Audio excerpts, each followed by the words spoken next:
Hi guys. നമ്മുടെ last സെഷനിൽ ഒരു ചെറിയ ക്വറി എഴുതിയിരുന്നു ഗ്രാഫിക് ടൂളിൽ. അതിനുശേഷം നമുക്ക് ഒരു ഔട്ട്പുട്ടും കിട്ടിയിരുന്നു.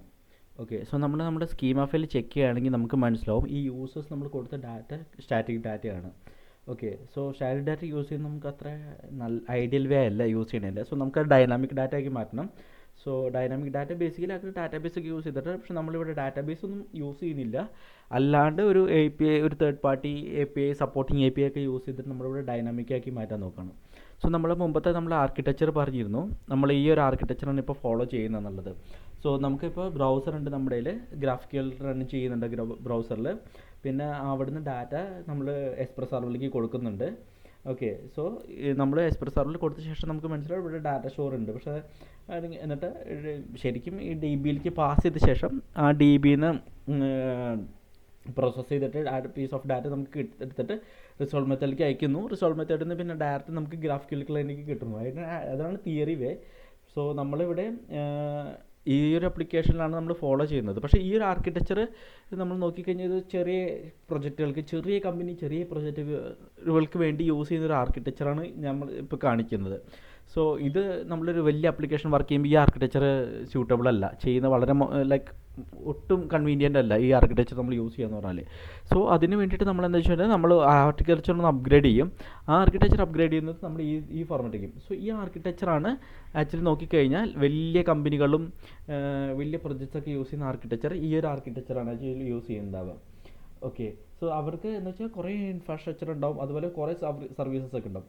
സോ ഫേസ്ബുക്ക് ആപ്ലിക്കേഷൻ തന്നെ എടുത്താൽ ഫേസ്ബുക്കിൻ്റെ ഇൻറ്റേർണൽ ആപ്ലിക്കേഷൻ ലൈക്ക് ആർക്കിടെക്ചർ അവർ ഇൻറ്റേർണലി യൂസ് ചെയ്യുന്ന ഈ ഒരു ആർക്കിടെക്ചറാണ് അവർ യൂസ് ചെയ്യുന്നത് ആക്ച്വലി ഫേസ്ബുക്കും. സോ അവർക്ക് നോക്കിക്കഴിഞ്ഞാൽ അവർക്ക് സിംഗിൾ മോണോലിത്തിക്ക് ഒരു ഡാറ്റ സ്റ്റോർ ഉണ്ടാവില്ല. എന്ന് വെച്ചാൽ ലൈക്ക് ഒരു സിംഗിൾ MySQL DBയോ അങ്ങനെ ഒന്നും പറഞ്ഞിട്ട് അവർക്ക് ഉണ്ടാവില്ല. അവർക്ക് കുറേ ഇൻറ്റേർണൽ സിസ്റ്റംസ് ഉണ്ടാവും അവരുടെ സിസ്റ്റത്തിൽ. സോ അതിൽ ചില സിസ്റ്റങ്ങൾ യൂസർ ഡാറ്റ എടുക്കുന്നുണ്ടാവും, അല്ലെങ്കിൽ ചില സിസ്റ്റത്തിൽ അവർ റെക്കമെൻഡഡ് ആർട്ടിക്കിൾസ്, യൂസറിന് വേണ്ടിയിട്ടുള്ള റെക്കമെൻഡ് ആർട്ടിക്കിൾസ് എടുക്കുന്നുണ്ടാവും. സോ അവിടെ എന്താ വെച്ചാൽ GraphQL ഒരു പ്രോക്സി ആയിട്ട്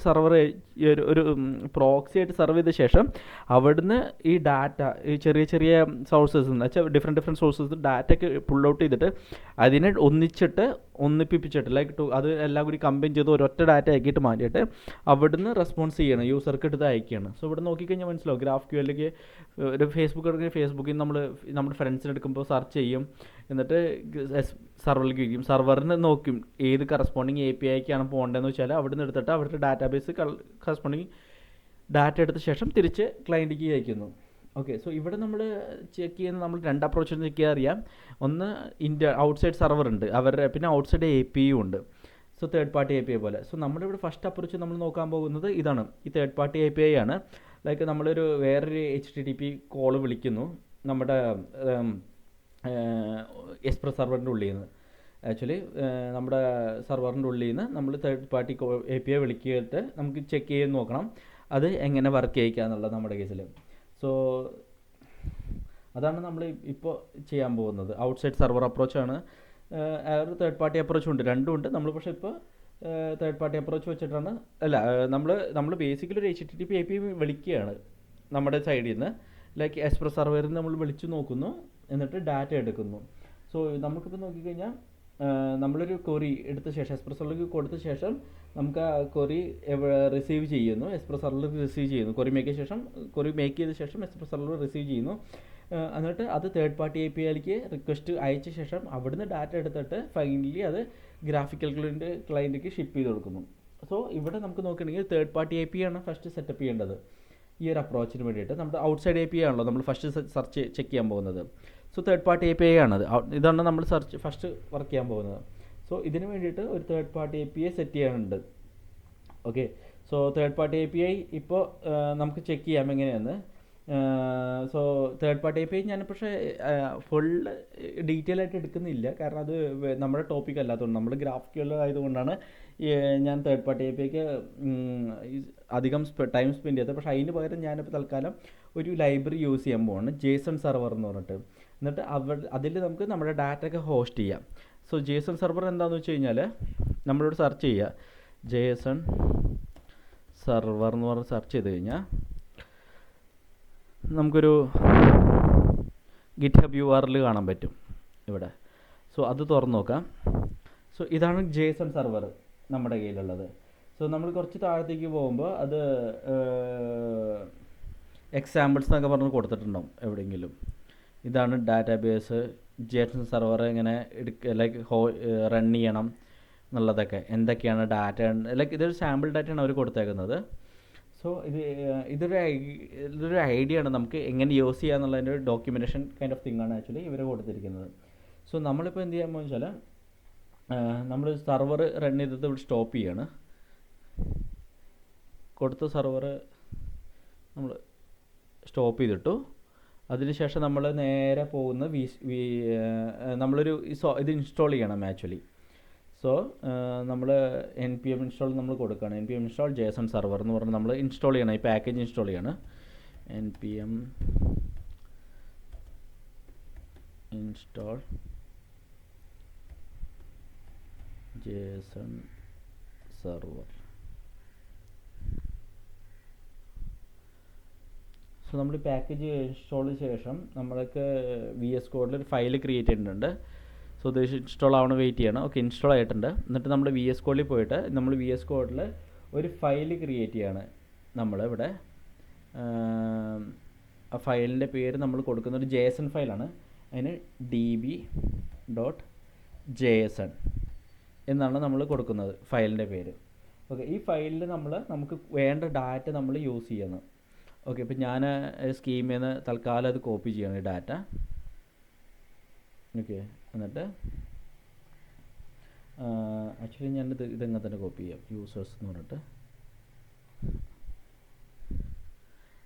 എന്നിട്ട് ഞാനത് ഇതിൻ്റെ ഉള്ളിൽ പേസ്റ്റ് ചെയ്യാണ്. ഇത് JSON ഫയലാണ്. JSON ഫയൽ ആയതുകൊണ്ട് എനിക്ക് എല്ലാം ഡബിൾ കോട്ട്സിലാക്കണം.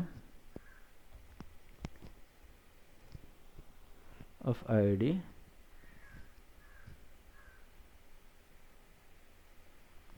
string ആക്കിയിട്ടത്. ഓക്കെ, ഇത് ഇഷ്യൂ സോൾവ് ആയി, ഇത് സോൾവ് ആയി. അങ്ങനെ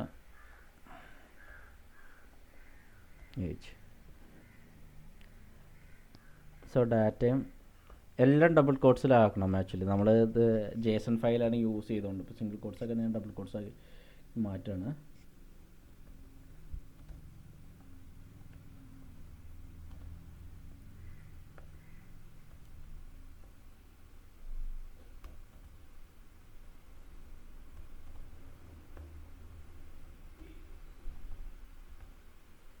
ഓക്കെ, നമ്മളിപ്പോൾ db.json ഫയൽ നമ്മളിൽ ക്രിയേറ്റ് ചെയ്തിട്ടുണ്ട്. സംഭവം എന്ന് വെച്ചാൽ നമ്മുടെ കയ്യിൽ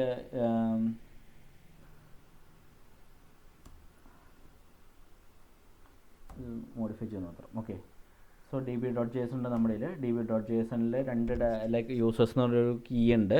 അതിൽ RF ഒബ്ജക്ട്സ് ആണ്. അതിൽ 2 റെക്കോർഡ് ഉണ്ട് പാസ് ഓഫ് നൗ. ലൈക്ക് നമ്മൾ മുമ്പ് എടുത്ത പോലെ ID23 സച്ചിനും ID99 സൗരവുണ്ട്. ഓക്കെ, സോ ഇതിൽ മെയിൻ ശ്രദ്ധിക്കേണ്ടത് ഡബിൾ കോട്ട്സ് കൊടുക്കുക. JSON ഫയൽ അതുകൊണ്ട് എല്ലാം ഡബിൾ കോട്ട്സിൽ കൊടുക്കുക. ഓക്കെ, നമ്മൾ എന്ത് ചെയ്യാൻ വെച്ചാൽ ജേസൺ സെർവറാണ് നമ്മൾ ഇപ്പോൾ കംപ്ലീറ്റ്ലി എടുത്തേക്കുന്നത്.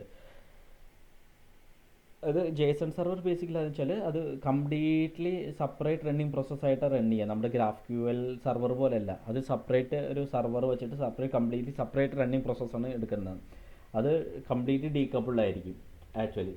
സോ ഇതിപ്പോൾ നമ്മൾ ഈവൺ ദോ നമ്മളിത് സംഭവം സെയിം പ്രൊജക്റ്റിലാണ് ഹോസ്റ്റ് ചെയ്തിട്ടുണ്ടെങ്കിലും സോ നമുക്ക് ഇതിന് സെർവർ സ്റ്റാർട്ട് ചെയ്യുന്നുണ്ട് സെപ്പറേറ്റ്ലി ആയിട്ട് തന്നെ. നമ്മുടെ GraphQL സെർവറിന് സെപ്പറേറ്റ് ആയിട്ട് നമുക്കിത് സ്റ്റാർട്ട് ചെയ്യണം. സോ ഞാൻ ഇത് നമ്മുടെ GraphQL സെർവറാണ്. ഇപ്പോൾ നമ്മൾ കൊടുക്കുന്നത് കണ്ടറിയാം. നമ്മൾ npm സ്റ്റാർട്ട് എന്ന് പറഞ്ഞിട്ട് നമ്മൾ കൊടുത്തിരുന്നത്, അല്ലേ സോറി നോഡ് സെർവർ JS എന്ന് പറഞ്ഞിട്ട് നമ്മൾ റൺ ചെയ്തിരുന്നത്. പക്ഷേ ഇത് സെപ്പറേറ്റ് റൺ ചെയ്യുന്നതുകൊണ്ട് നമ്മൾ വെച്ചാൽ കുറച്ച് നമുക്ക് നമ്മുടെ സ്ക്രിപ്റ്റ്സിൽ മോഡിഫൈ ചെയ്യേണ്ടതുണ്ട്. package.jsonൽ ഇവിടെ നമ്മളൊരു സ്ക്രിപ്റ്റ്സ് ആഡ് ചെയ്യുന്നുണ്ട് ഇത് സെപ്പറേറ്റ് റൺ ചെയ്യാൻ വേണ്ടിയിട്ട്. സോ നമ്മൾ package.json ഓപ്പൺ ചെയ്ത ശേഷം അവിടെ സ്ക്രിപ്റ്റ്സിൻ്റെ ഉള്ളിൽ JSON സെർവർ എന്ന് പറഞ്ഞ് കൊടുത്തിട്ട് ഇവിടെ കോമ എടുക്കുന്നു. ഓക്കെ, നമ്മളെന്താ വെച്ചാൽ ആ ഒന്നെങ്കിൽ ഡോക്യുമെൻറ്റേഷനിൽ പോയി കഴിഞ്ഞാൽ നമുക്ക് കാണാൻ പറ്റും. ഇവിടെ ഡോക്യുമെൻറ്റേഷനിൽ പോയി കഴിഞ്ഞാൽ നമ്മൾ ഇത് കൊടുക്കുന്നുണ്ട് JSON സെർവർ ഇത് കോപ്പി ചെയ്യുക, എന്നിട്ട് പേസ്റ്റ് ചെയ്യുക, സേവ് ചെയ്യുക. ഓക്കെ, എന്നിട്ട് അപ്പോൾ ഇത് ബേസിക്കലി നമ്മൾ ഹെൽപ്പർ സ്ക്രിപ്റ്റ് ആഡ് ചെയ്തു. ഇനി സ്ക്രിപ്റ്റാണ് ഇതാണ് റൺ ചെയ്യേണ്ടത് നമ്മൾ. അപ്പോൾ ഓൾറെഡി എൻ്റെ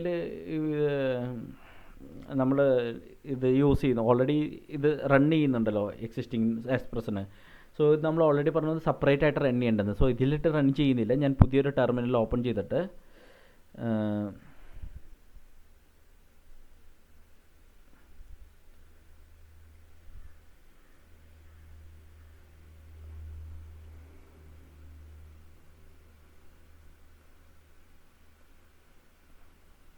പാത്ത് ഒന്ന് കൊടുക്കണം. ഓക്കെ, പാത്ത് കൊടുത്തു. എന്നിട്ട് നമ്മൾ പാത്ത് കൊടുത്തു കഴിഞ്ഞു. ഇനി നമ്മൾ റൺ ചെയ്യേണ്ടതെന്ന് വെച്ചാൽ നമ്മൾ കൊടുത്ത കമാൻഡാണ് റൺ ചെയ്യേണ്ടത്. ഇവിടെ നമ്മളിപ്പോൾ ആഡ് ചെയ്തതില്ലേ. അപ്പം ഞാനത് കോപ്പി ചെയ്തു. എന്നിട്ട് ഇത് രണ്ടാമത്തെ ആണല്ലോ നമ്മുടെ, അത് മാറിപ്പോകരുത്. ലൈക്ക് ഇപ്പോൾ കറൻ്റ് ഒരെണ്ണം റൺ ചെയ്യുന്നതുകൊണ്ട് കുഴപ്പമില്ല. രണ്ടെണ്ണം ഒരുമിച്ച് റൺ ചെയ്യുമ്പോഴാണ് രണ്ട് സെപ്പറേറ്റ് വേണ്ടി വരും നമുക്ക്. ഓക്കെ, സോ ഞാനിവിടെ റൺ ചെയ്യുന്നത് npm റൺ. ആ കമാൻഡ് നമ്മൾ ഇത് എടുത്തു, ജേസൺ സർവർ ഇല്ല നമ്മൾ ഫസ്റ്റ് സ്ക്രിപ്റ്റിൽ ആഡ് ചെയ്തത്, അതെടുത്തിട്ട് ഇത് റൺ ചെയ്യിക്കുകയാണ് നമ്മൾ. എന്നിട്ട് എൻ്റർ അടിച്ചു കഴിഞ്ഞാൽ നമുക്ക് നോക്കാം എന്താ കിട്ടണമെന്നുള്ളത്. അത് വാച്ച് ചെയ്യാണ് ജേസൺ. ഓക്കെ, നമുക്കൊരു URL കിട്ടിയപ്പോൾ കണ്ടോ, ഇൻഡെക്സ് ഇത്ര ഈ URL local host 3000 port number endpoint/users എന്ന് പറഞ്ഞ് കിട്ടി നമുക്ക്. എന്നിട്ട് ഈ URL നമുക്കിത് കോപ്പി ചെയ്യാം. ഇവർ തന്ന URL നമ്മളിത് കോപ്പി ചെയ്തിട്ട് നമുക്ക് ബ്രൗസറിൽ പോയിട്ട് നമുക്ക് ചെക്ക് ചെയ്ത് നോക്കാം എന്താണ് വരുന്നതെന്നുള്ളത്. നമുക്ക് ഡാറ്റ കിട്ടി കറസ്പോണ്ടിങ്ങിലി നമ്മൾ കൊടുത്ത URL. സോ ഇത് തേർഡ് പാർട്ടി API പോലെ ആക്ട് ചെയ്യുന്നു ഇപ്പോൾ. കാരണം നമ്മളിപ്പോൾ ഒരു URL ഹിറ്റ് ചെയ്ത് കഴിഞ്ഞാൽ നമുക്ക് ഡാറ്റ കിട്ടുന്നുണ്ട്. അപ്പോൾ തേർഡ് പാർട്ടി API പോലെ നമുക്കിപ്പോൾ കിട്ടുന്നുണ്ട്. സോ ഇവിടെ ഞാൻ ചുമ്മാ ID കൊടുത്തേക്കാം. നമുക്ക് 23 എന്ന് പറഞ്ഞ ID കൊടുത്തു കഴിഞ്ഞാൽ നമുക്ക് കിട്ടും. 23 എന്നുള്ള ഡാറ്റ കിട്ടുന്നുണ്ട് ഓൾറെഡി. ഓക്കെ, സോ ഇതാണ് ഇത്. നമ്മളിപ്പോൾ തേർഡ് പാർട്ടി ചെറിയൊരു സെറ്റപ്പ് ചെയ്തിട്ടുണ്ട് തേർഡ് പാർട്ടി APIന് വേണ്ടിയിട്ട്. സോ നമുക്കിനി എന്താ ചെയ്യുകയെന്ന് വെച്ചാൽ നമുക്ക് ഗ്രാഫിക്കൽ ഇപ്പോൾ ഇവിടെ നമ്മുടെ ആർക്കിടെക്ചർ നോക്കുകയാണെങ്കിൽ so third party API almost നമ്മൾ സെറ്റ് ചെയ്തിട്ടുണ്ട്. അത് കാരണം നമ്മൾ അവിടെ നിന്ന് കോൾ ചെയ്ത് ലൈക്ക് ബ്രൗസറിൽ നിന്ന് ഒരു ലിങ്ക് വെച്ച് വിളിക്കുമ്പോൾ നമുക്ക് ഡാറ്റ കറസ്പോണ്ട് കിട്ടുന്നുണ്ട്. അപ്പോൾ തേർഡ് പാർട്ടി ഓൾമോസ്റ്റ് സെറ്റ് ചെയ്തിട്ടുണ്ട്. ഇനി നമുക്ക് അറിയേണ്ടതെന്ന് വെച്ചാൽ നമുക്ക് ഗ്രാഫിക്കൽ സർവർ എന്നുള്ളത് എങ്ങനെ ഒരു തേർഡ് പാർട്ടി APIയിലേക്ക് ഡാറ്റ എടുക്കാം, എന്നിട്ട് തിരിച്ച് ഡാറ്റ അയച്ചു കൊടുത്തിട്ട് തിരിച്ച് ബ്രൗസറിലേക്ക് എങ്ങനെ എത്തിക്കാം ആ ഡാറ്റ എന്നുള്ളത്. സോ നമുക്ക് ഇവിടുന്ന് ഇവിടേക്ക് എങ്ങനെ കോൾ ചെയ്യണം, എന്നിട്ട് ഈ ഡാറ്റ കിട്ടിയിട്ട് തിരിച്ച് ബ്രൗസറിലേക്ക് എങ്ങനെ ഡാറ്റ എത്തിക്കണം എന്നുള്ളതാണ് നമ്മൾ നോക്കുന്നത്. സോ ഞാൻ ഇവിടുന്ന് ഇവിടെ വെച്ച് ബ്രേക്ക് എടുക്കുകയാണ്. ഇത്തിരി ലെങ്തി സെഷൻ ആയിരിക്കും ചിലപ്പോൾ. സോ നിങ്ങൾ ഗോ ത്രൂ ചെയ്യുക, ഒന്ന് നിങ്ങളുടെ സൈഡിൽ നിന്ന് ട്രൈ ചെയ്ത് നോക്കുക. ലൈക്ക് ഒരു എക്സാമ്പിൾസ് ഒക്കെ ഇട്ടിട്ട് മാറ്റി മറിച്ചൊക്കെ ഇട്ടിട്ട് ഒന്ന് ട്രൈ ചെയ്ത് നോക്കുക നിങ്ങളുടെ സൈഡിൽ നിന്ന്. ഓക്കെ, സോ ഞാൻ ഇന്ന് ഇവിടെ വെച്ച് നിർത്തുകയാണ്. നമുക്ക് അടുത്ത സെഷന് കാണാം. ബൈ.